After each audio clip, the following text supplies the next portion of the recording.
10년간 매일 돌을 나른 떠돌이 백구와 그걸 말없이 도운 노스님, 탑이 완성되자 드러난 충격적인 비밀. 산의 숨결은 물안개와 섞여 지붕의 검은 기와를 핥고 있었다. 고명사, 오래된 울음의 절이라는 이름처럼 사찰은 속세의 시간과 다른 무게로 가라앉아 있었다. 이곳의 시간은 흐르는 것이 아니라 쌓이는 것이었다. 기와장 위에는 지난 세월의 이끼가, 법당 기둥에는 수백 년간 스며든 향내가, 그리고 주지 해안의 눈가에는 지울 수 없는 상념의 주름이 쌓여 있었다. 해안은 도시의 소음과 욕망을 등지고 이 깊은 산으로 들어온 지 5년째였다. 그는 속세를 떠난 것이 아니라 속세로부터 도망쳐온 사람이었다. 한때 그는 대한민국에서 가장 높은 빌딩을 설계한 잘나가던 건축가였다. 철골과 유리로 하늘을 찌르는 바벨탑을 쌓던 그의 손은 이제 달아빠진 쌀이비로 마당의 낙엽을 쓸고 있을 뿐이었다. 아내와 어린 딸을 앗아간 그날의 빗길 교통사고 이후 그의 세상은 무너져 내렸다. 자신이 설계한 직선의 세계 한치의 오차도 용납하지 않던 완벽주의가 결국 가장 소중한 곡선들을 지켜주지 못했다는 죄책감이 그의 영혼을 갉아먹었다. 그는 모든 것을 버리고 산으로 들어와 머리를 깎았다. 텅 빈 충만을 얻기 위함이 아니었다. 그저 아무것도 느끼지 않기 위해 고통스러운 기억의 울림을 이 산사의 정적으로 덮어버리고 싶었을 뿐이었다. 그날도 해안은 이른 새벽 축축한 냉기가 감도는 대웅전에서 막 108배를 마친 참이었다. 삐걱이는 마루를 밟고 밖으로 나왔을 때 그는 처음 보는 존재와 마주했다. 대웅전 앞마당 수령 300년의 은행나무 아래에 백구 한 마리가 웅크리고 있었다. 보통의 누렁이나 얼룩개와는 격이 다른 티 한 점 없는 순백의 털을 가진 개였다. 하지만 그 모습은 결코 고고하지 않았다. 털은 군데군데 흙먼지로 더러워져 있었고 앙상하게 드러난 갈비뼈는 그간의 고된 여정을 짐작하게 했다. 무엇보다 해안의 시선을 사로잡은 것은 개의 눈이었다. 그 눈은 짐승의 것이라고는 믿기 어려울 만큼 깊고 고요했다. 그 안에는 슬픔도 경계심도 아닌 마치 무거운 사명을 짊어진 자의 묵묵한 비장함 같은 것이 어려 있었다. 어디서 온 개냐? 해안의 나직한 물음의 개는 대답 대신 천천히 몸을 일으켰다. 그리고는 절 입구 쪽으로 어슬렁어슬렁 걸어가기 시작했다. 쫓아내기도 그렇다고 살갑게 맞이하기도 애매한 상황. 해안은 그저 개의 뒷모습을 묵묵히 지켜보았다. 곧 산 아래로 사라지리라. 그의 예상은 그러나 보기 좋게 빗나갔다. 백구는 절에서 5분쯤 떨어진 계곡으로 향했다. 계곡물에 목을 축이는가 싶더니 이내 물가에 널린 돌멩이들 사이를 유심히 살피기 시작했다. 코를 킁킁거리며 냄새를 맡고 앞발로 툭툭 건드려 보기도 했다. 마치 수많은 돌멩이 중에 운명의 단 하나를 고르려는 듯 신중한 탐색이었다. 한참을 그러던 백구는 마침내 제 머리만 한 크기에 모나지 않고 둥그스름한 돌 하나를 점찍었다. 그리고는 있는 힘껏 그것을 입에 물었다. 앙상한 몸으로 감당하기엔 너무나 버거워 보이는 무게였다. 턱 근육이 부들부들 떨리고 뒷다리가 휘청거렸지만 백구는 결코 돌을 놓지 않았다. 낑낑거리는 신음소리를 삼키며 백구는 한 걸음 한 걸음 절을 향해 다시 올라왔다. 그 처절한 행보에 해안은 저도 모르게 마른 침을 삼켰다. 차라리 가서 도와주고 싶었지만 무언가 신성한 의식을 방해해서는 안 될 것 같은 기묘한 압박감에 발을 뗄 수 없었다. 마침내 절 마당으로 돌아온 백구는 대웅전과 요사체 사이 가장 볕이 잘 드는 공터 한가운데에 가져온 돌을 조심스럽게 내려놓았다. 툭! 둔탁한 소리가 새벽의 정적을 갈랐다. 그것이 끝이었다. 백구는 자신의 첫 번째 결과물을 잠시 바라보더니 아까 그 은행나무 아래로 가 털썩 몸을 눕혔다. 거친 숨을 몰아쉬는 옆구리가 크게 오르락 내리락 했다. 해안은 그저 멍하니 서 있었다. 마당 한가운데 덩그러니 놓인 돌멩이 하나. 그리고 지쳐 쓰러진 백구. 이 기이한 광경은 그의 텅 빈 마음에 던져진 작은 파문이었다. 지난 5년간 그의 일상은 한치의 오차도 없는 톱니바퀴였다. 새벽 3시 기상, 예불, 공양, 울력, 독경, 그리고 잠. 모든 것이 정해진 순서대로 아무런 감정의 동요 없이 흘러갔다. 그런데 오늘 그 굳건한 일상의 궤도에 돌멩이 하나가 불쑥 끼어든 것이다. 그날 오후 혜안은 공양간에서 남은 밥과 국을 그릇에 담아 백구에게 내밀었다. 백구는 며칠을 굶었는지 허겁지겁 그릇을 비웠다. 식사를 마친 개는 잠시 혜안을 쳐다보았다. 그 눈빛은 감사의 표시라기보다는 자신의 존재를 묵인해달라는 무언의 허락을 구하는 듯 했다. 그리고 다음 날 새벽 어김없이 백구는 계곡으로 내려가 돌 하나를 골라 물고 올라왔다. 그리고 어제 그 돌 바로 옆에 나란히 내려놓았다. 그렇게 하루에 하나씩 백구의 기행은 매일같이 이어졌다. 비가 오는 날에는 흠뻑 젖은 채로 바람이 부는 날에는 비틀거리면서도 결코 돌 나르는 일을 멈추지 않았다. 혜안은 더 이상 묻지 않았다. 그는 그저 지켜볼 뿐이었다. 이유를 묻는다는 것 자체가 어쩌면 인간의 오만일지 모른다고 생각했다. 저 작은 미물에게도 자신은 감히 헤아릴 수 없는 간절한 서원이 있을 터였다. 마치 자신이 매일 새벽 의미도 모른 채 108배를 올리며 무언가로부터 구원받기를 갈망하듯. 어느덧 마당에는 20개가 넘는 돌들이 모였다. 아직은 그저 무질서한 돌무더기일 뿐이었지만 혜안은 그 안에서 보이지 않는 질서를 느끼기 시작했다. 백구는 아무 돌이나 가져오는 것이 아니었다. 색깔, 모양, 크기가 제각각인 돌들은 마치 저마다의 사연을 품고 있는 듯 했다. 그리고 백구는 그것들을 쌓아 올릴 자리를 정확히 알고 있는 듯 한치의 망설임 없이 제자리를 찾아 내려놓았다. 한 달이 지났을 무렵 혜안은 처음으로 그 일에 동참하기로 마음먹었다. 그날따라 유난히 크고 무거운 돌을 물고 오던 백구가 비탈길에서 발을 헛디뎌 넘어지고 말았다. 대굴대굴 굴러떨어진 돌멩이와 함께 나뒹군 백구는 다리를 절뚝였다. 하지만 포기하지 않고 다시 돌을 물려고 애쓰는 그 처절한 모습을 혜안은 더 이상 외면할 수 없었다. 그는 조용히 백구에게 다가가 그 무거운 돌을 대신 들어 올렸다. 백구가 움찔하며 경계의 눈빛을 보냈지만 혜안은 아무 말 없이 묵묵히 마당으로 걸어갔다. 백구는 잠시 망설이더니 절뚝거리며 그의 뒤를 따랐다. 혜안이 마당에 돌을 내려놓자 백구는 다가와 코로 돌의 위치를 톡톡 건드리며 미세하게 자리를 바로잡았다. 그것은 완벽한 협업의 시작이었다. 그날 이후 혜안과 백구는 함께 돌을 날랐다.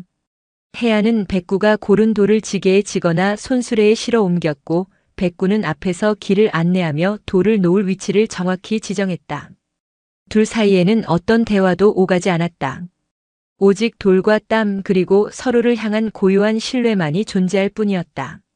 속세의 건축가였던 그는 이제 이름 모를 개의 조수가 되어 세상에서 가장 느리고 의미를 알 수 없는 건축을 시작하고 있었다. 그리고 그는 아주 오랜만에 자신의 손으로 무언가를 쌓아 올리는 행위에서 희미한 온기를 느끼고 있었다.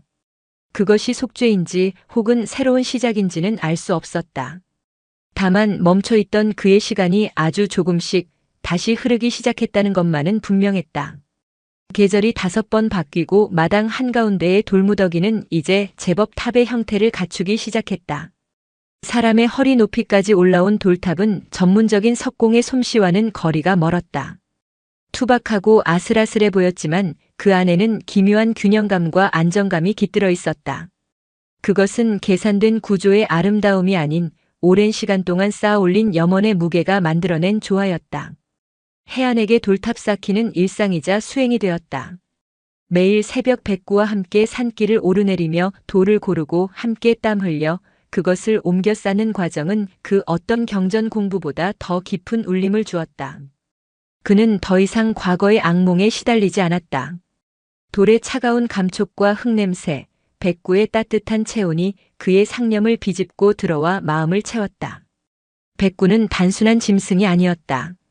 그는 말 없는 스승이었고 가장 진실한 도반이었다. 하지만 모두가 혜안과 백구의 기행을 순수하게 바라보는 것은 아니었다. 산 아래 마을 사람들에게 고명사의 개와 스님 이야기는 좋은 안주거리이자 이해할 수 없는 기행일 뿐이었다. 글쎄, 그 스님이 멀쩡하게 생겨서는 개 한 마리에 홀려서는 매일 돌멩이나 나르고 있다지 뭐야. 쯧쯧, 불심이 깊어 도가 트인 게 아니라 외로움에 미쳐버린 게지. 하긴 그 으리으리한 절에 혼자 있으니 오죽하겠나. 마을 촌장인 김영감은 한 달에 한 번 절에 시주할 쌀과 채소를 가지고 올라왔다. 그는 해안의 속세 시절 인연은 알지 못했지만 명문대 출신의 젊은 스님이 어쩌다 폐사 직전에 고명사로 오게 되었는지 늘 의아하게 생각하던 터였다. 그는 나날이 높아져가는 돌탑과 스님의 곁을 그림자처럼 지키는 백구를 볼 때마다 못마땅한 표정을 숨기지 않았다. 스님, 부처님 모시는 도량 한복판에 저런 잡스러운 돌무더기가 웬 말입니까? 보기에도 흉하고 절의 경만 떨어뜨리는 짓입니다. 김영감의 직설적인 비판에 해안은 그저 엷은 미소만 지을 뿐이었다. 촌장님 눈에는 그저 돌무더기로 보이십니까? 제 눈에는 보이지 않는 법당이 한층 한층 올라가는 것으로 보입니다만. 허허 스님. 아직 젊으셔서 그런가 뜬구름 잡는 소리만 하시는군요. 저거 필시 요물입니다. 사람을 홀려 정신을 쏙 빼놓는 그런 요사스러운 놈일 겁니다. 당장 내쫓으셔야 합니다. 해안은 묵묵히 차를 따랐다. 백구는 어느새 해안의 발치에 조용히 엎드려 김영감을 물끄러미 바라보고 있었다. 그 눈빛에는 어떤 적이도 두려움도 없었다. 그저 모든 것을 알고 있다는 듯한 깊은 체념만이 담겨 있었다. 저 녀석은 요물이 아닙니다. 그저 서원이 깊은 불자일 뿐입니다. 해안의 대답에 김영감은 기가 차다는 듯 헛웃음을 터뜨렸다. 그날 이후 마을 사람들의 수군거림은 더욱 심해졌다. 어떤 이는 백구가 죽은 사람의 원혼이 깃든 귀신이라고 했고 어떤 이는 고명사의 터에 묻힌 보물을 지키는 영물이라고도 했다. 소문은 꼬리에 꼬리를 물고 부풀려져 고명사는 점차 기이하고 음산한 곳으로 치부되기 시작했다. 신도들의 발길도 뜸해졌다. 외부의 시선보다 해안을 더 흔든 것은 내부에서 피어오른 의심의 그림자였다. 같은 종단 소속의 도반인 명진 스님이 오랜만에 고명사를 찾아왔다. 명진은 해안과 함께 불학대학을 다닌 사이로 지금은 도심의 큰 사찰에서 총무를 맡고 있는 유능한 스님이었다. 그는 속세의 때를 벗지 못했다며 산으로 들어간 해안을 늘 안타깝게 생각했다. 해안, 이게 다 뭔가? 명진은 마당의 돌탑을 보고는 경악을 금치 못했다. 그리고 해안의 지게 옆에 놓인 작은 개 전용 지게 해안이 백구의 허리에 무리가 가지 않도록 작은 나무로 만들어준 것이었다를 보고는 깊은 한숨을 내쉬었다. 자네 정말 이럴 건가? 속세를 떠나왔으면 부처님 공부에 매진해야지 이게 무슨 부질없는 장난인가? 개와 함께 돌탑을 쌓다니 소문을 듣고 설마 했는데 이 정도일 줄은 몰랐네. 장난이 아닐세 명진. 나에게는 그 어떤 좌선보다 깊은 화두를 던져주는 수행일세. 수행? 해안 정신 차리게. 자네는 지금 현실을 도피하고 있는 것뿐이야. 과거의 상처가 두려워 적에게 저 의미 없는 돌멩이들에게 기대고 있는 것뿐이라고.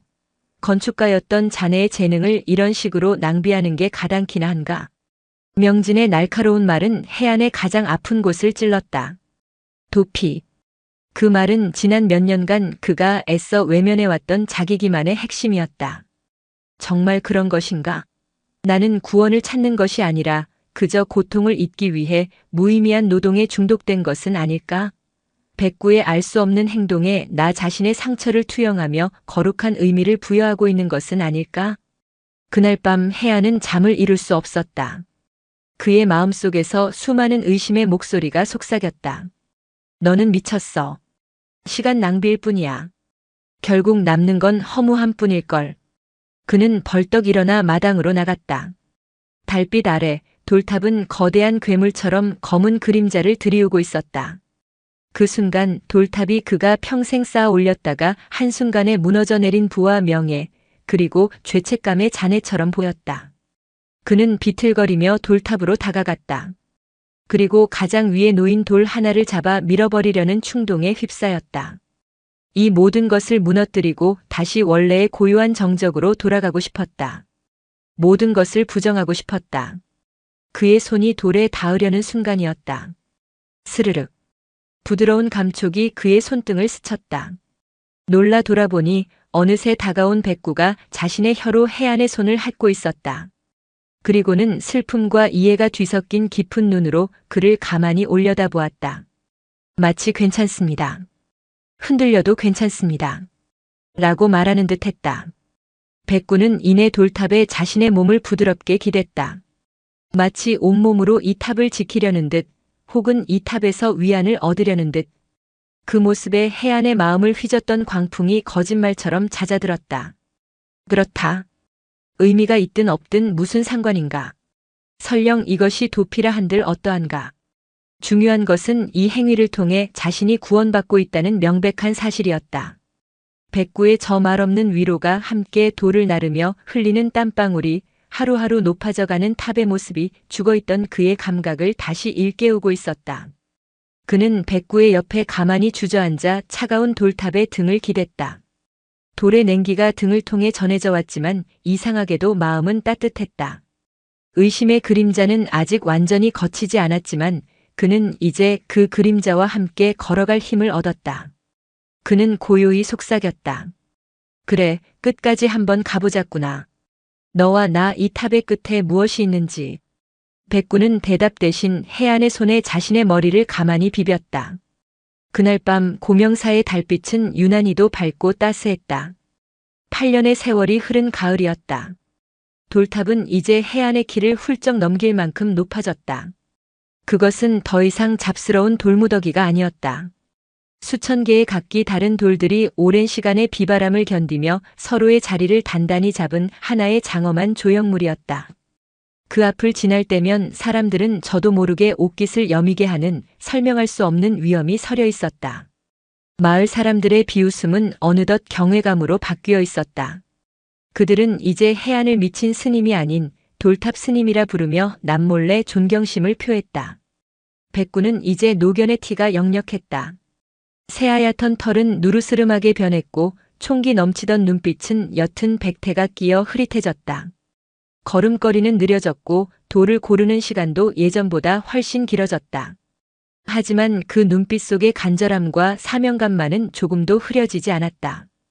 오히려 마지막 불꽃을 태우듯 더욱 강렬하게 타오르고 있었다. 해안 역시 중년의 나이를 넘어섰다. 그의 얼굴에는 더 이상 과거의 고뇌와 그늘이 보이지 않았다.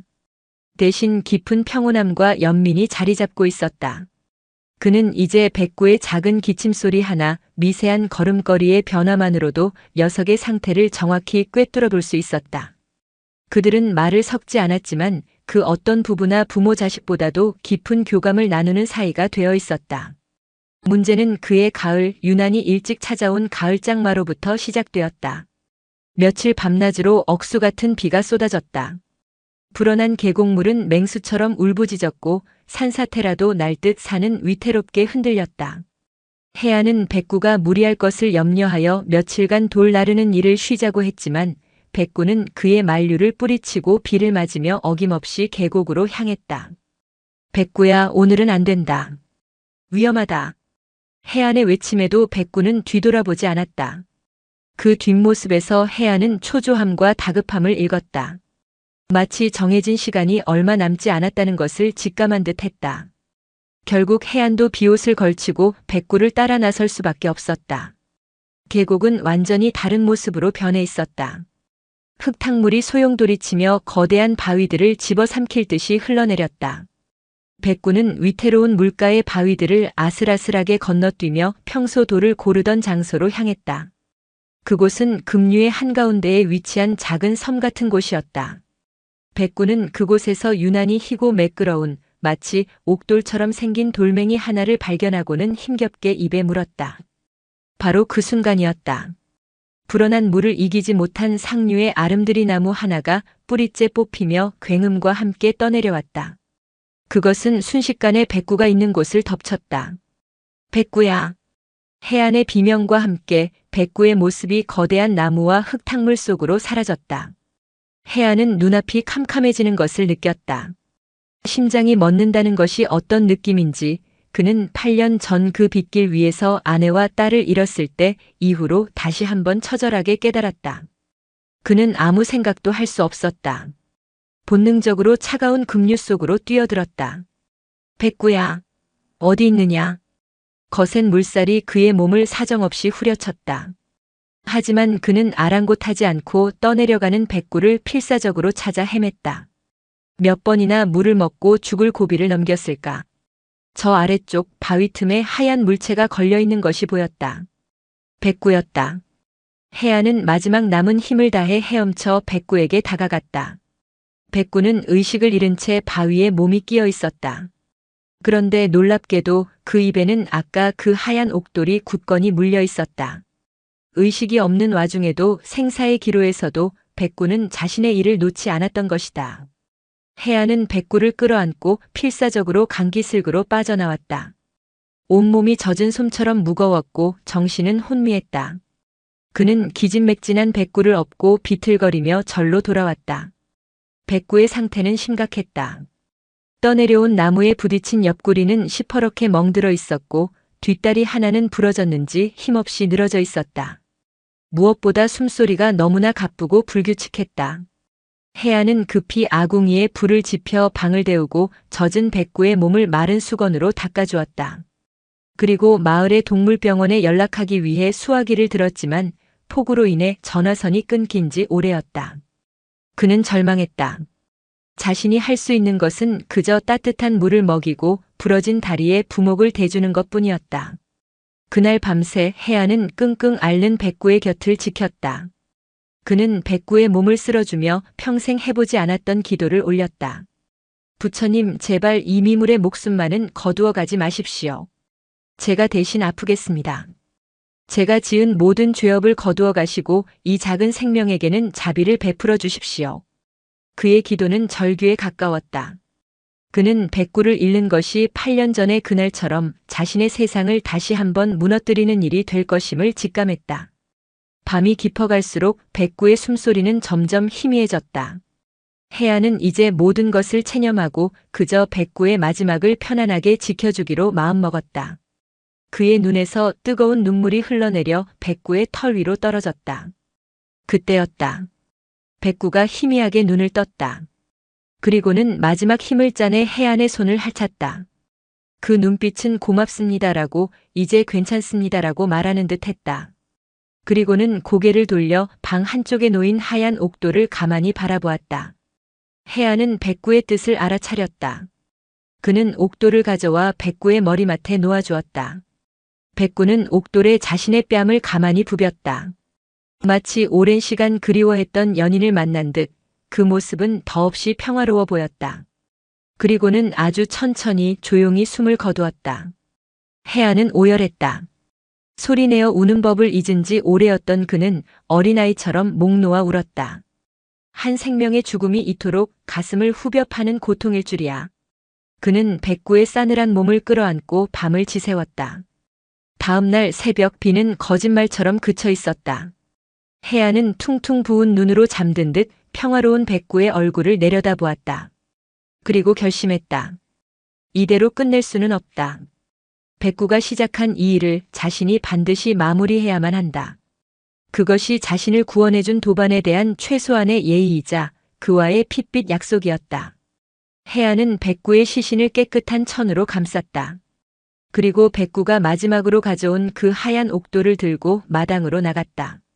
돌탑의 가장 꼭대기, 이제 딱 하나의 돌만 올리면 완성될 것처럼 보이는 그 자리에 그는 떨리는 손으로 하얀 옥돌을 올려놓았다. 하지만 그것으로 탑이 완성된 것은 아니었다.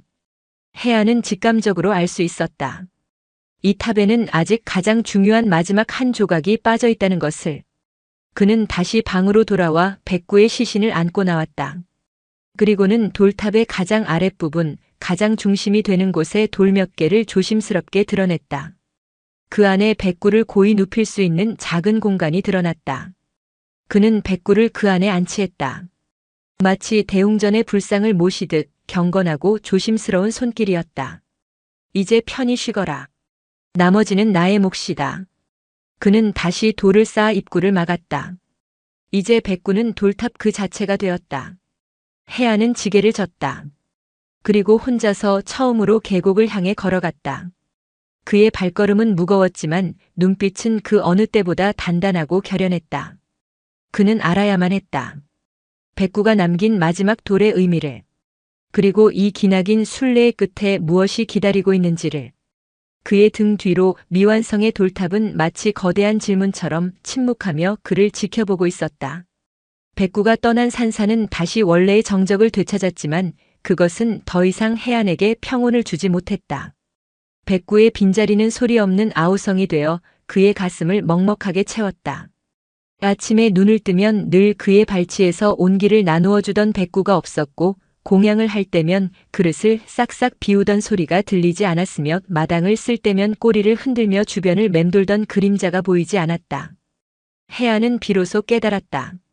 지난 8년간 자신을 지탱해 준 것은 부처님의 가피가 아니라 저 작은 미물의 묵묵한 동행이었음을. 이제 홀로 남은 그에게는 오직 하나의 과제만이 남아 있었다. 백구가 남긴 이 탑을 완성하는 것. 그는 백구가 죽기 전 마지막으로 물어왔던 하얀 옥돌이 마지막 돌이라 생각했다. 하지만 아니었다. 그 돌을 꼭대기에 올렸음에도 탑은 여전히 미완성인 채로 서 있었다. 마치 활용점정의 마지막 한 점을 찍지 않은 그림처럼 장엄하지만 어딘가 공허한 기운이 감돌았다. 무엇이 부족한 것일까? 해안은 탑을 몇 번이고 돌아보았지만 해답을 찾을 수 없었다. 그는 다시 지게를 졌다. 이제는 혼자서 돌을 찾아 나섰다. 백구의 인도를 받을 수 없으니 그는 자신의 감각과 기억에 의지해야 했다. 그는 백구가 유난히 오래 머물렀던 장소들을 찾아다녔다. 이끼 낀 바위 틈, 폭포수 아래의 웅덩이, 진달래 군락지의 너럭바위. 그는 백구의 눈으로 돌을 보려 애썼다. 흙을 파헤치고 계곡물에 손을 담가 돌을 골라냈다. 하지만 그가 골라온 돌은 번번이 틀린 돌이었다. 그가 가져온 돌을 탑의 어딘가에 올려놓으려 하면 기이하게도 돌은 제자리를 찾지 못하고 겉돌았다. 수천 개의 돌들이 톱니바퀴처럼 맞물려 이룬 견고한 조화 속에서 그의 돌만이 이질적인 불협화음을 만들어냈다. 마치 살아있는 유기체가 이물질을 거부하듯 탑은 그의 돌을 밀어냈다. 몇 번을 시도하던 그는 결국 포기하고 가져온 돌을 탑 옆에 내려놓을 수밖에 없었다. 그렇게 선택받지 못한 돌들이 탑 옆에 작은 무덤처럼 쌓여갔다. 시간이 흐를수록 해안은 초조해졌다. 백구는 어떻게 그 수많은 돌들 속에서 올바른 돌을 찾아냈던 것일까? 그에게는 있고 자신에게는 없는 것은 무엇일까? 그는 매일 밤 탑 앞에 앉아 좌선에 들었지만 마음은 더욱 어지러워질 뿐이었다. 백구와의 기억을 복기하고 또 복기했다. 함께 돌을 나르던 순간들, 서로의 눈빛, 백구의 작은 몸짓 하나하나까지. 그러다 문득 그의 뇌리를 스치는 기억 하나가 있었다. 백구는 돌을 고를 때 항상 특정한 행동을 하곤 했다. 마음에 드는 돌을 찾으면 그 돌에 자신의 뺨을 가만히 비비는 것이었다. 마치 돌과 교감이라도 하려는 듯 혹은 돌에 깃든 무언가를 느끼려는 듯한 행동이었다. 해안은 그저 개의 습관이려니 하고 넘겼었다. 하지만 어쩌면 그 안에 해답의 실마리가 있을지도 모른다는 생각이 들었다. 그는 다음 날부터 돌을 고르는 방식을 바꿨다. 그는 돌을 눈으로만 보지 않았다. 손으로 쓸어보고 뺨에 대어보고 심지어 냄새를 맡아보기도 했다. 오감을 동원해 돌과 교감하려 애썼다. 하지만 여전히 허사였다. 그에게 돌은 그저 차갑고 단단한 무기물일 뿐 그 이상의 어떤 영감도 주지 못했다. 절망감이 그의 온몸을 짓눌렀다. 그는 결국 건축가로서의 지식을 동원하기 시작했다. 돌의 강도와 질량, 무게 중심을 계산하고 가장 안정적인 구조로 쌓아 올릴 수 있는 돌을 찾기 시작했다. 그러나 이성적인 접근 역시 실패로 돌아갔다. 탑은 그의 계산을 비웃기라도 하듯 그가 고른 완벽한 형태의 돌들을 완강히 거부했다. 어느덧 겨울이 찾아왔다. 산사는 눈에 뒤덮여 고립된 섬이 되었다. 돌을 찾는 일도 불가능해졌다. 해안은 텅 빈 마당의 돌탑 앞에 선 채 깊은 무력감에 빠졌다. 백구의 숭고한 업을 자신이 망치고 있다는 죄책감이 그를 괴롭혔다. 나는 역시 안 돼. 나는 무언가를 완성할 자격이 없는 놈이야. 과거의 트라우마가 망령처럼 되살아나 그의 귓가에 속삭였다. 그날 밤 그는 꿈을 꾸었다. 꿈속에서 그는 8년 전에 폭우가 쏟아지던 계곡에 서 있었다. 백구가 급류에 휩쓸려 떠내려가고 있었다. 그는 필사적으로 백구를 부르며 쫓아갔다. 그런데 꿈속의 백구는 고통스러워하는 대신 오히려 평온한 눈빛으로 그를 돌아보며 무언가를 떨어뜨리고 떠내려갔다. 그것은 백구의 목에 걸려있던 낡은 목걸이였다. 해안은 소스라치게 놀라 잠에서 깨어났다. 온몸이 식은땀으로 젖어 있었다. 그는 벌떡 일어나 백구의 유품이 담긴 작은 나무 상자를 열었다. 그 안에는 해안이 직접 깎아 만들어준 밥그릇과 달아빠진 목줄, 그리고 낡은 목걸이가 들어있었다. 그는 백구가 죽은 후 정신없는 와중에 그저 유품들을 거두어두기만 했을 뿐 자세히 살펴보지는 않았었다. 그는 떨리는 손으로 목걸이를 집어들었다. 그것은 그가 질긴 노끈으로 직접 만들어준 것이었다. 그런데 목걸이의 한쪽 끝, 매듭이 지어진 부분에 손가락 한마디만 한 작은 가죽 주머니가 단단히 매달려 있었다. 너무나 작고 낡아서 그동안은 그저 매듭의 일부라고만 생각했던 것이었다. 심장이 세차게 뛰기 시작했다. 그는 조심스럽게 주머니를 열었다. 그 안에서 나온 것은 돌멩이였다. 그러나 그것은 계곡에서 흔히 볼 수 있는 돌멩이가 아니었다. 표면은 반질반질하게 달아 있었고 칠흑같이 검은색을 띠고 있었다. 손에 쥐자 차갑지만 부드러운 감촉이 전해져 왔다. 인위적으로 잘 다듬어진 분명 자연석이 아닌 물건이었다. 자세히 살펴보니 한쪽 면이 평평하게 갈려 있었다. 마치 벼루의 조각 같기도 했고 작은 문진 같기도 했다. 해안은 그 검은 돌을 손에 쥔 채 한동안 멍하니 서 있었다. 이것이 백구가 남긴 단서인가? 마지막 돌은 계곡에 있는 것이 아니라 전혀 다른 곳에 있다는 암시인가? 그렇다면 이 검은 돌은 대체 무엇을 의미하는 것일까? 그는 자리에서 일어나 다시 돌탑으로 향했다. 혹시나 하는 마음에 검은 돌을 탑의 꼭대기에 올려보았다.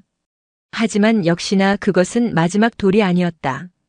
오히려 탑의 장엄한 기운과는 전혀 어울리지 않는 이질적인 존재감을 뽐낼 뿐이었다. 해안은 실망하지 않았다. 대신 새로운 확신에 휩싸였다. 이것은 탑을 구성하는 재료가 아니다. 이것은 마지막 돌을 찾기 위한 지도이자 열쇠다.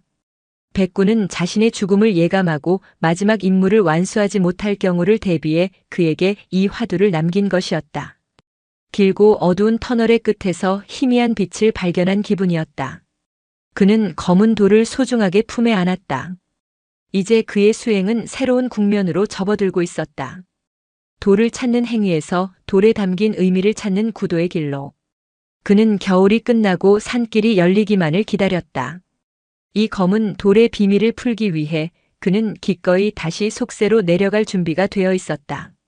이듬해 봄 산에 눈이 녹고 진달래가 수줍게 얼굴을 내밀 무렵 해안은 10년 만에 처음으로 산 아래 마을로 향했다. 그의 손에는 작은 보따리와 함께 칠흑같이 검은 돌이 들려 있었다. 마을은 그가 처음 이곳에 왔을 때와는 사뭇 달라져 있었다. 낡은 초가집들은 대부분 슬레이트 지붕의 현대식 가옥으로 바뀌었고 드문드문 상점들도 들어서 있었다. 그의 행색은 반연 사람들의 눈길을 끌었다. 10년간의 세월과 노동으로 다져진 그의 다부진 체격과 깊이를 알 수 없는 눈빛은 평범한 산승의 모습이 아니었다. 사람들은 돌탑 스님이 무슨 일로 마을에 내려왔는지 수군거리며 궁금해했다. 해안은 곧장 김영감의 집으로 향했다. 10년이 흘렀지만 김영감은 여전히 정정한 모습으로 그를 맞았다. 예전처럼 해안을 못마땅하게 쳐다보는 대신 그의 눈에는 존경과 호기심이 뒤섞여 있었다. 아이고 스님, 이게 얼마만입니까? 무슨 바람이 불어 이 누추한 곳까지 행차하셨습니까? 촌장님, 여쭙고 싶은 것이 있어 내려왔습니다. 해안은 서두르지 않고 차분히 용건을 꺼냈다. 그는 백구의 이야기는 잠시 접어두고 손에 쥔 검은 돌을 내밀었다. 혹시 이 돌에 대해 아시는 바가 있으십니까? 이 산 근처에서 발견된 것인데 아무래도 평범한 돌은 아닌 듯하여. 김영감은 안경을 고쳐 쓰고 돌을 이리저리 살펴보았다. 그는 고개를 갸웃거리며 말했다. 글쎄요, 우리 동네에선 이런 돌은 나지 않는데. 꼭 벼루를 만들 때 쓰는 오석 같기도 하고. 워낙 오래전부터 이 산에는 석공들이 많이 드나들었으니 그들이 쓰던 물건일지도 모르겠습니다. 석공 말입니까? 해안의 눈이 빛났다. 그럼요. 우리 뒷산 돌이 질이 좋기로 유명해서 옛날부터 비석이나 맷돌, 절구 같은 걸 만드는 사람들이 많았지요. 지금은 다들 도시로 떠나고 명맥이 끊겼지만 해안은 김영감에게 수십 년 전 이 마을에 살았던 석공들에 대해 물었다. 김영감은 기억을 더듬으며 몇몇의 이름을 댔지만 그들에게서 특별한 단서를 찾기는 어려웠다. 실망감이 밀려올 무렵 이야기를 가만히 듣고 있던 김영감의 아내가 부엌에서 차를 내오며 불쑥 한마디를 던졌다. 당신 최서방을 잊었소? 그 양반이야말로 돌에 미쳐 살던 사람이었는데. 아, 최서방. 맞다, 맞아. 어떻게 그 양반을 잊고 있었지? 김영감의 얼굴에 회한이 스쳤다. 최씨 성을 가진 석공이었는데 이름은 다들 기억 못하고 그냥 최서방이라고 불렀지요. 한 30년 전쯤인가 외지에서 흘러들어와 산 중턱에 움막을 짓고 살던 사람이었소. 솜씨는 어찌나 좋던지 그 사람이 만든 맷돌은 콩을 갈면 비지뿐만 아니라 맷돌 간 사람의 정성까지 갈려 나온다는 소문이 돌 정도였지. 해안은 저도 모르게 몸을 앞으로 기울였다. 그분은 어떤 분이셨습니까? 말수가 없고 고집이 센 전형적인 장인이었지. 아내를 일찍 여의고 자식도 없이 혼자 살았는데 늘 작은 백구 한 마리를 자식처럼 끼고 다녔다오. 눈이 어찌나 하얗고 영특하던지 동네 사람들도 다들 그 개를 기억하지. 해안의 심장이 쿵 하고 내려앉았다. 온몸에 소름이 돋았다. 김영감의 이야기는 계속되었다. 최서방은 유독 돌에 대한 집착이 강했어. 돌에도 저마다의 영혼과 사연이 있다고 믿었지. 그는 돌을 깨고 깎는 것이 아니라 돌이 원하는 모양을 찾아주는 것이 석공의 일이라고 입버릇처럼 말했소. 그러던 어느 날 그 사람이 죽은 아내를 위해 1000개의 돌로 탑을 쌓아 바치겠다는 말을 하더군. 아내가 평생 절에 가서 불공 한 번 드리는 게 소원이었는데 가난 때문에 그 소원 한 번 못 들어준 게 한이 된다면서. 이야기를 듣던 해안의 눈시울이 뜨거워졌다. 이제 모든 조각들이 맞춰지고 있었다. 그래서 그 탑은 어떻게 되었습니까? 김영감은 깊은 한숨을 내쉬었다. 결국 완성하지 못했소. 아내의 기일에 맞춰 탑을 완성하려고 무리하게 작업을 하다가 채석장에서 발을 헛디뎌 크게 다쳤다지. 마을 사람들이 발견했을 땐 이미 늦은 뒤였소. 그의 움막에 가보니 거의 다 완성된 작은 돌탑 설계도와 함께 1000개에서 딱 하나가 모자란 999개의 돌멩이들이 마당에 가득 쌓여 있었다더군. 그리고 그가 죽은 후 그 영특하던 백구도 어디론가 홀연히 사라져버렸고, 이야기가 끝나자 방 안에는 무거운 침묵이 흘렀다. 김영감의 아내가 눈가를 훔치며 말했다. 생각해보니 스님이 지금 쌓고 계신 그 돌탑 자리가 옛날 최서방이 탑을 쌓으려고 점 찍어뒀던 바로 그 자리구먼요. 참으로 기구한 인연입니다. 해안은 더 이상 아무 말도 할 수 없었다. 그는 그저 두 손을 모아 조용히 합장할 뿐이었다. 백구. 그 작은 생명은 주인이 못다 이룬 서원을 위해 자신의 평생을 바쳐 999개의 돌을 다시 찾아와 쌓아 올렸던 것이다. 하루에 하나씩 꼬박 8년이 넘는 시간 동안. 그리고 마지막 1000번째 돌을 찾으려다 목숨을 잃은 것이다. 백구가 돌에 뺨을 비볐던 것은 돌에 깃든 주인의 희미한 채취와 기억을 더듬는 행위였으리라. 해안은 김영감 부부에게 깊이 허리를 숙여 감사 인사를 전하고 집을 나섰다. 마을을 빠져나와 절로 향하는 그의 발걸음은 더 이상 무겁지 않았다. 오히려 구름 위를 걷는 듯 가벼웠다. 그는 이제 마지막 돌의 의미를 어렴풋이 알 것 같았다. 마지막 돌은 계곡 어딘가에 숨겨져 있는 것이 아니었다. 그것은 이 모든 이야기의 시작이자 끝, 바로 석공 최서방 그 자신이었다. 절에 도착한 해안은 곧장 돌탑으로 향했다. 그는 더 이상 탑 주변을 헤매지 않았다. 그는 탑의 가장 아랫단, 백구가 잠들어 있는 바로 그곳의 큼지막한 기반석 앞에 조용히 무릎을 꿇었다. 이 탑은 아내를 향한 한 남자의 간절한 망부가이자 주인을 향한 한 마리 개의 충직한 진혼곡이었다. 그리고 이제 자신이 그 마지막 악장을 마무리해야 할 차례였다. 그는 품속에서 검은 돌 최서방이 남긴 오석 조각을 꺼내 들었다. 그리고 창고에서 오랫동안 쓰지 않던 정과 망치를 찾아왔다. 정과 망치를 들고 돌탑 앞에 선 해안의 마음은 경건함으로 가득 찼다. 그는 지난 10년의 세월을 파노라마처럼 떠올렸다. 속세의 실패자가 되어 도망치듯 들어온 산사. 의미를 알 수 없는 백구의 기행. 의심과 번민의 밤들. 그리고 백구와의 이별과 홀로 남겨진 시간. 이 모든 과정이 결국 이 순간을 위해 존재했음을 그는 이제야 깨달았다. 그는 한때 세상을 향해 자신의 이름을 증명하고 싶어 안달하던 건축가였다. 더 높게, 더 화려하게, 더 웅장하게. 그는 인간의 욕망을 담는 그릇으로서의 건축에 심취해 있었다. 그가 설계한 빌딩들은 도시의 스카이라인을 바꾸고 수많은 사람들의 찬사를 받았지만 정작 그 자신의 영혼은 채워주지 못했다. 오히려 그 공허함을 감추기 위해 그는 더욱더 거대한 구조물을 쌓아 올리는 데 집착했다. 그의 건축은 채움의 건축이 아니라 비움의 건축이었다.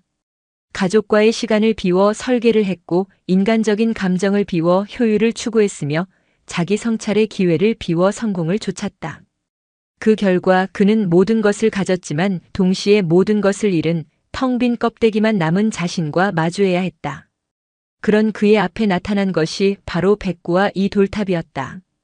이 탑은 세상의 그 어떤 건축물보다 투박하고 볼품없었다. 전문적인 설계도도 값비싼 자재도 화려한 장식도 없었다. 오직 이름 없는 석공의 염원과 그 주인의 뜻을 잇고자 한 미물의 우직함만이 담겨 있을 뿐이었다. 하지만 이 탑에는 그가 평생을 바쳐 지었던 그 어떤 빌딩에도 없었던 혼이 깃들어 있었다.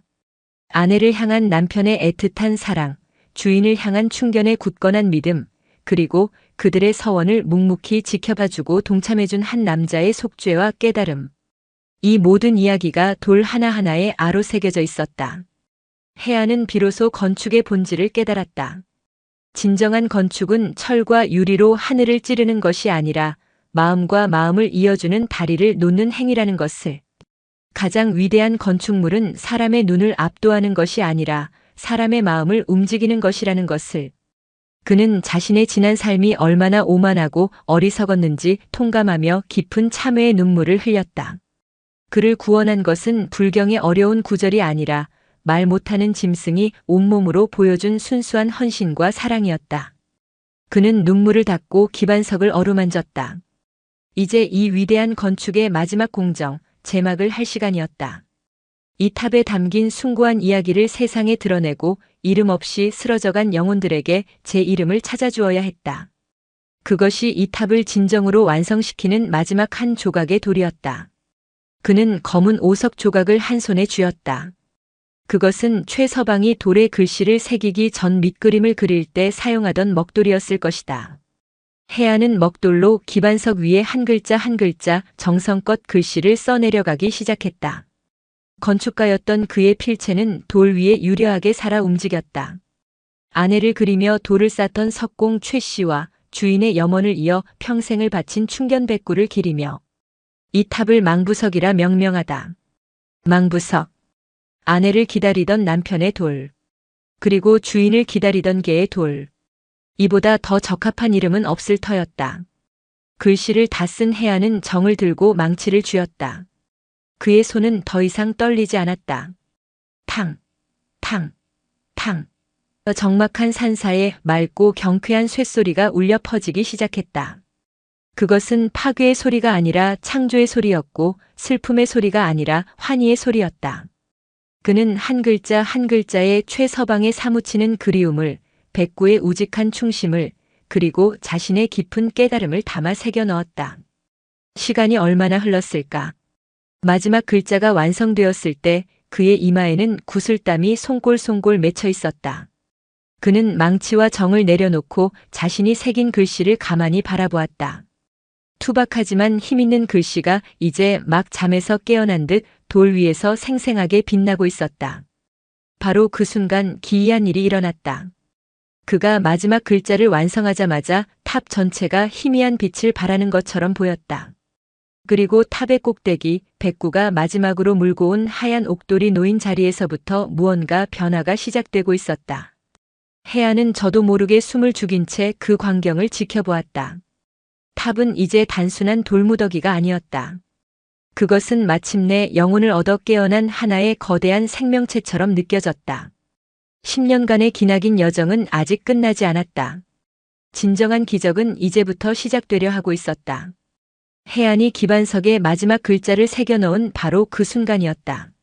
무언가 변했다. 공기의 흐름, 햇살의 농도, 산사의 모든 소리가 한순간에 달라지는 듯한 기묘한 감각. 그는 고개를 들어 탑을 바라보았다. 탑은 더 이상 차가운 돌무더기가 아니었다. 수천 개의 돌들이 저마다 희미한 빛을 발하기 시작했다. 그것은 외부에서 비추는 빛이 아니라 마치 돌의 내부 깊은 곳에서부터 스며 나오는 듯한 온화하고 맑은 빛이었다. 각각의 돌에 깃든 석공의 그리움과 백구의 순정한 마음이 오랜 잠에서 깨어나 서로 공명하며 내는 울림 같았다. 탑 전체가 하나의 거대한 심장이 되어 고동치는 듯 했다.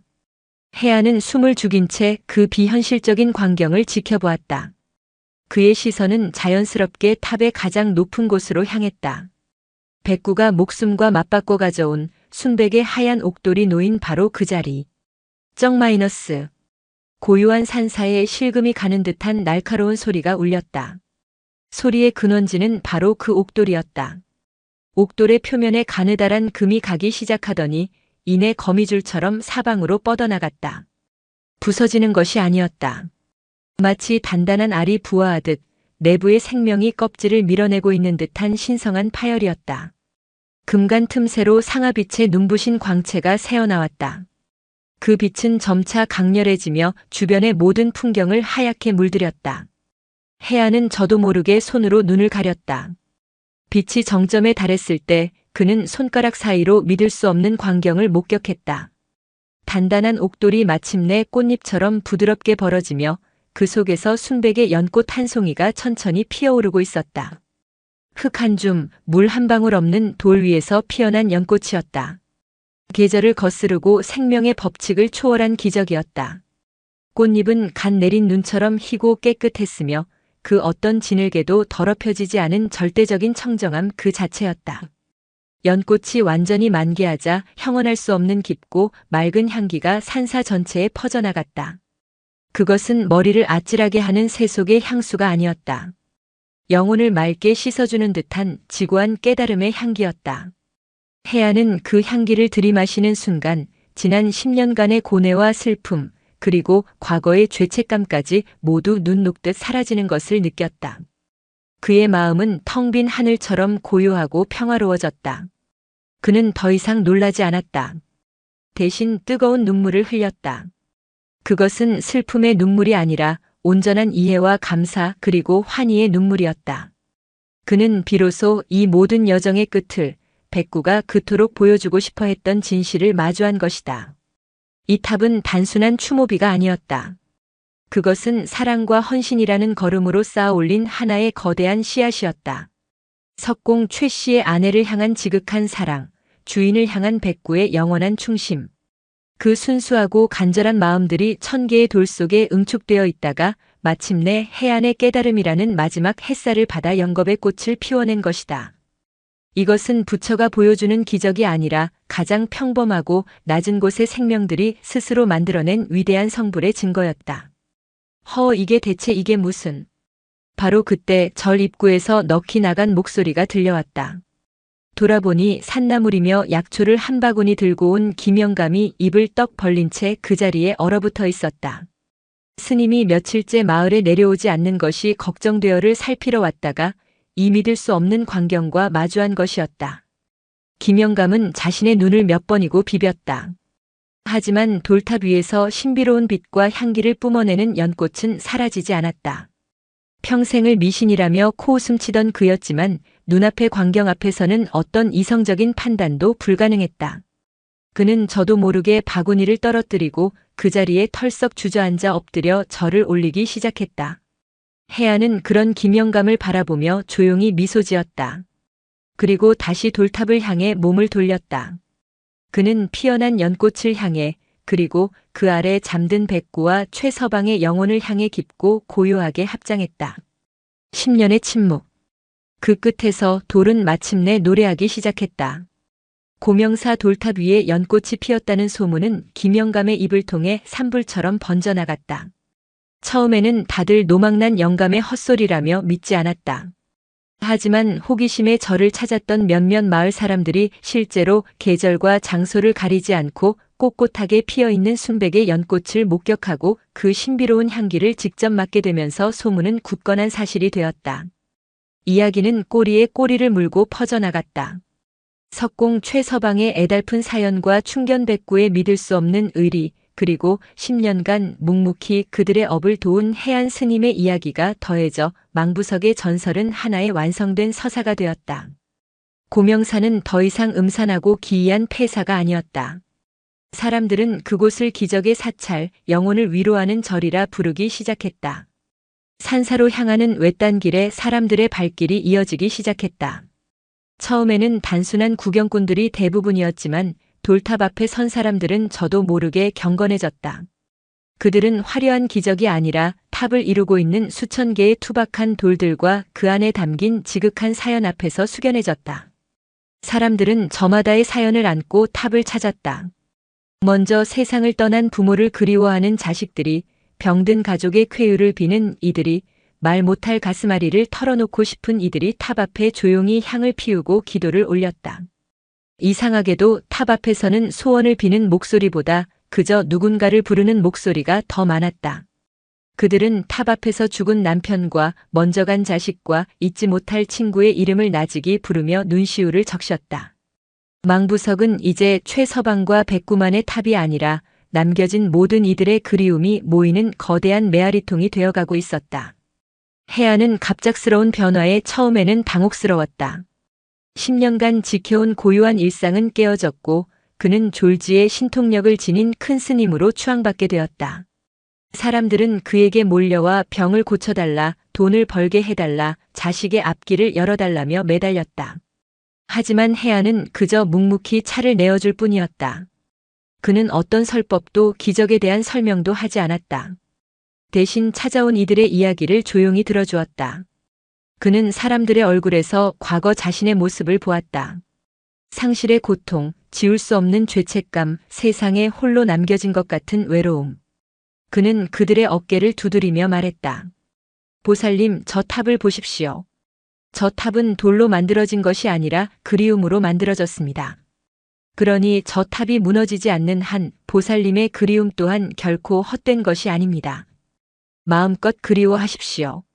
그것이 남은 우리가 할 수 있는 가장 진실한 불공입니다. 그의 말에는 사람의 마음을 움직이는 힘이 있었다. 그의 위로를 받은 사람들은 더 이상 기적을 갈구하지 않았다.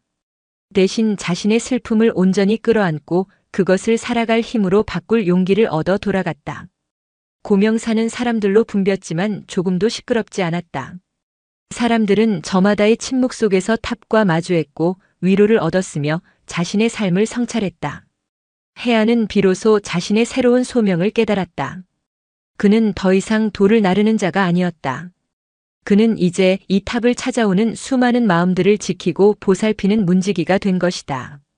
그는 과거 자신의 상처를 치유해준 백구와 최서방에게 보답하는 길은 이제 자신이 다른 이들의 상처를 보듬어주는 것뿐이라고 생각했다. 그는 절에 들어오는 작은 시주들을 모아 절 입구에 소박한 찻집을 열었다. 그리고 탑을 찾아온 이들에게 따뜻한 차 한 잔을 무료로 대접했다. 차를 마시며 사람들은 서로의 이야기를 나누었고 낯선 이의 슬픔에 함께 울어주며 동병상련의 정을 쌓았다. 고명사는 점차 종교를 넘어 상처 입은 영혼들의 공동체이자 안식처가 되어가고 있었다. 어느 늦가을 오후 해안은 여느 때처럼 찻집에서 찾아온 이들과 조용히 차담을 나누고 있었다. 그때 절 입구로 고급 승용차 한 대가 들어섰다. 차에서 내린 사람은 세련된 정장 차림의 젊은 여성이었다. 그녀는 주변을 잠시 둘러보더니 해안을 발견하고는 망설임 없이 다가왔다. 혹시 해안 스님이십니까? 해안은 조용히 고개를 끄덕였다. 낯선 얼굴이었지만 어딘가 모르게 낯이 익었다. 저는 이가 건축의 이서연 실장이라고 합니다. 혹시 박진수 대표님을 기억하시는지요? 박진수. 그 이름은 해안이 속세에서 쓰던 이름 박주혁과 함께 묻어버린 과거의 이름이었다. 박 대표는 그의 사업 파트너이자 가장 절친한 친구였다. 박 대표의 딸이로구나. 어릴 때 보고 처음이니 못 알아볼 만도 하지. 해안의 말에 이서연 실장은 울컥하는 표정을 지었다. 그녀는 그가 바로 아버지의 친구이자 한때 대한민국 건축계를 뒤흔들었던 천재 건축가 박주혁이라는 것을 확인한 것이다. 아저씨 아니 스님. 지난 20년간 어디에 계셨던 겁니까? 아버지가 얼마나 스님을 찾아 헤맸는지 모르실 겁니다. 그녀의 이야기는 충격적이었다. 해안이 사라진 후 그가 추진하던 거대 프로젝트들이 줄줄이 좌초되면서 회사는 부도 직전까지 몰렸다. 하지만 박 대표는 포기하지 않았다. 그는 해안이 마지막으로 남기고 떠난 설계도 하나를 발견했다. 그것은 초고층 빌딩이나 호화로운 주상복합이 아닌 도심에 버려진 공터에 조성하는 시민 추모공원의 설계도였다. 해안이 사고로 가족을 잃은 직후 깊은 슬픔 속에서 그렸던 것이었다. 박 대표는 그 설계도에서 해안의 진심을 읽었다. 그는 회사의 모든 것을 걸고 그 추모공원을 짓는 데 매달렸다. 사람들은 미친 짓이라 했지만 추모공원이 완성되자 기적이 일어났다. 상업성을 완전히 배제하고 오직 사람들의 상처를 위로하는 데 초점을 맞춘 그 공간은 삭막한 도시에 지친 시민들의 안식처가 되어 주었다. 회사는 기적적으로 재기했고 이가 건축은 사람을 위한 건축이라는 새로운 철학으로 대한민국 최고의 건축사무소로 다시 태어났다. 저희는 스님의 철학을 이어받았을 뿐입니다. 그리고 이제 스님의 도움이 필요합니다. 저희는 서울 한복판에 이 시대의 모든 슬픔과 기억을 끌어안을 수 있는 거대한 메모리얼 타워를 지으려고 합니다. 이 프로젝트를 이끌어 주실 분은 스님밖에 없습니다. 부디 저희와 함께 돌아가 주세요. 그녀의 제안은 해안에게 거부할 수 없는 유혹일 수도 있었다. 그것은 과거의 실패를 만회하고 건축가로서의 명예를 완벽하게 회복할 수 있는 기회였다. 그의 재능을 다시 한번 세상에 증명하고 어쩌면 이 산사에서보다 훨씬 더 많은 사람들에게 영향을 줄 수도 있을 터였다. 잠시 침묵이 흘렀다. 해안은 조용히 일어나 그녀를 데리고 망부석 앞으로 갔다. 그는 아무 말 없이 탑에 얽힌 모든 이야기를 석공 최서방과 백구 그리고 자신의 10년에 대한 이야기를 들려주었다. 그의 이야기가 끝났을 때 이서연의 눈에는 굵은 눈물방울이 맺혀 있었다. 해안은 부드러운 미소로 그녀를 보며 말했다. 서연아, 나는 이미 세상에서 가장 위대한 건축물을 지었단다. 이 탑은 내 힘으로 지은 것이 아니기에 더욱 위대하지. 내게 남은 소임은 초고층 빌딩을 설계하는 것이 아니라 이 작은 탑에 찾아오는 사람들의 먼지 묻은 옷을 털어주고 그들의 이야기에 귀 기울여주는 것이란다. 그는 자신의 선택에 한치의 흔들림도 없었다. 그는 마침내 깨달은 것이다. 진정한 구원은 과거를 되돌리는 것이 아니라 현재의 자리에서 자신의 소임을 다하는 것임을. 돌아가서 아버님께 전해드리거라. 내가 지은 것보다 훨씬 더 따뜻하고 단단한 건축을 하고 계시더라고. 그리고 이것 하나만은 기억하렴. 건물을 짓기 전에 그 안에 담길 사람의 마음을 먼저 헤아리거라.